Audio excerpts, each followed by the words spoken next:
ஏங்க கூமாப்பட்டி லவா பழங்க. ஏங்க இந்த லவா பழத்தை எப்படி சாப்பிடும் தெரியுமா?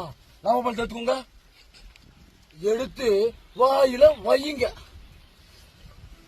ஏங்க ஏங்க ஏங்க தேனா இருக்குங்க, வாயில வச்சோன்னு கரையுதுங்க, தொண்டைக்குள்ள மொழு மொழு மொழுன்னு போதுங்க. ஏங்க பௌத்துல அட்டைப்பூச்சியா? கவலையை விடுங்க. உடம்புல கேன்சரா? கவலை விடுங்க. பைசார் கோல்ஸ், நீங்கள பிடி பழக்க போகாதீங்க. லவா பழத்தை சாப்பிடுங்க, லவ் பண்ணி சந்தோஷமா இருங்க. ஏங்க டீச்சர்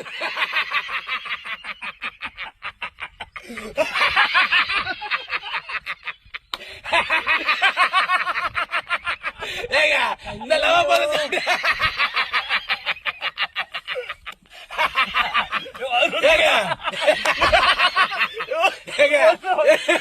இந்த லவா பழத்தை சாப்பிடும் போது என் லவ் சக்சஸ் ஆயிடுச்சு.